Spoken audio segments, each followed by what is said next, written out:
car journey where today we're going to discover the fascinating origin story of the Honda CRZ, the world's first hybrid sports car.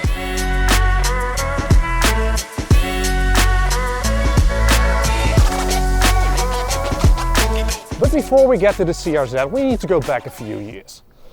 Further, too far. There we go, the 1983 Honda CRX. Its name standing for Civic Renaissance Experimental, a compact sports car that was based on a third generation Honda Civic. Honda was trying to create a cooler image outside of Japan, and with sporty models like the Honda Prelude and the new CRX, they succeeded in convincing the public that you don't need a V8 or even a V6 to have a good time. The CRX especially is a great example that fun and economical driving can be had in one great package, albeit a rather small package. The public agreed, and sales figures of 400,000 cars between 1983 and 1991 are proof of that. So a successor would be developed, the Honda CRX Del Sol. The Del Sol still has the same small dimensions but was focused on another kind of fun-loving motoring, namely convertibles. Del Sol, meaning the sun in Spanish, was the perfect name for this little ray of sunshine.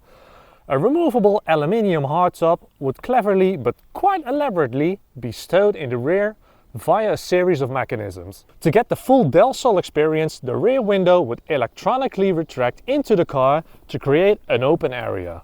Even though it predated the metal folding roof of the Mercedes SLK by a full 4 years, it would not have the same success as the CRX did, and it would not be a direct replacement. A kind of spiritual successor was found in the 1999 Honda Insight, the very first hybrid on the North American market, beating the Toyota Prius by a couple of months. Once again, the recipe was the same: create a small car that would make a big difference. But this time it was in search of less drag coefficiency. Honda, as always, went all in, creating a very sleek and very lightweight hybrid that weighed just over 850 kilograms with an AC compressor on board. Very impressive numbers. They even went to Bridgestone to design a very special 165 wide RE92 tire for minimal rolling resistance. Couple that to a drag coefficiency of 0.25 and you've got yourself one of the most aerodynamic and probably the most fuel efficient car of the 20th century. And this is when we end up at the Honda CRZ, a spiritual successor of both the CRX and the Honda Insight all rolled into one.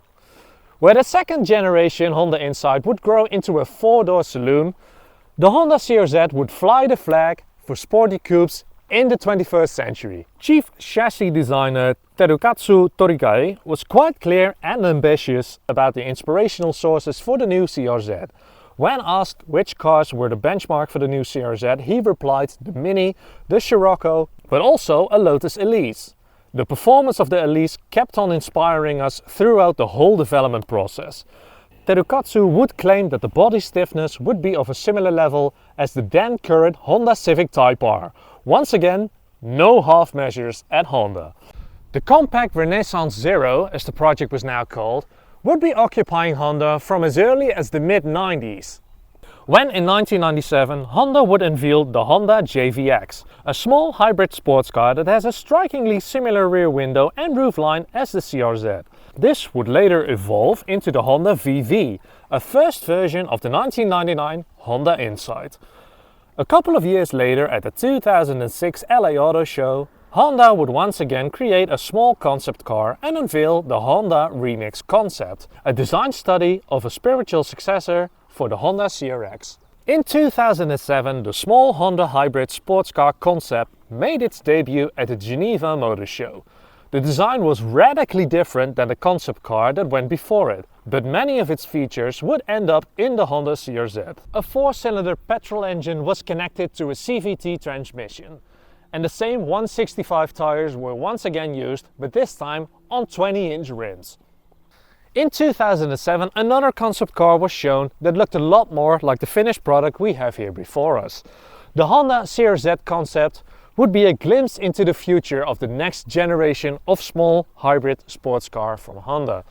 It would take both styling cues of the previous concept cars and the technology that was shown of the Honda small hybrid sports concept. Honda would take a year off in 2008, but would be back at the Tokyo Motor Show in 2009 with a revised Honda CRZ concept. Its design was clearly a lot more production ready, with larger side windows, closed-off vents in the front bumper and actual side mirrors instead of cameras. The public reception was once again very good, but it had taken Honda 4 years and 4 different concept cars to get here. So who knows what the next step would be? Well, in January 2010 we got our answer. At the North American International Auto Show, the production car was presented for the first time. The 21st century successor of the CRX was finally revealed in stylish Milano red. And 2 months later, the car would make its debut at the Geneva Motor Show in this very color actually. Even though the CRZ would be released worldwide, it was clear from the very start that Honda had set its sights for the home market in Japan and America.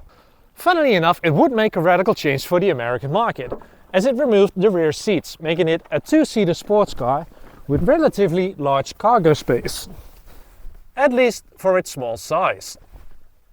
A revolutionary ad campaign was needed for this revolutionary car, and so Honda got to work by putting American college students to work. Let me explain. Honda created a special marketing ploy called the Sports Hybrid Coupe Media Challenge, in which it gave university students the opportunity to develop a public relations campaign for the new car. The top 10 teams received a CRZ for 6 weeks to implement their campaign. A brilliant way of introducing the CRZ to young buyers, but also to include the next generation of marketeers to their own campaign. Honda also promoted the new CRZ on the then very popular Facebook game Car Town. The car was included in the Cars of the Future pack alongside the Toyota Prius, a Fisker Karma and of course a DeLorean DMC-12. Sales went well at first, but both buyers and journalists complained that there wasn't enough sportiness in this supposedly sporty car. The low curb weight of just over 1100 kilograms was good, but the low horsepower figure of just 121 wasn't. In total, 146,065 models were produced. Of those, 98,000 were sold in Japan. Honda predicted that only 25% of those would be a manual and a massive 75% would be a CVT.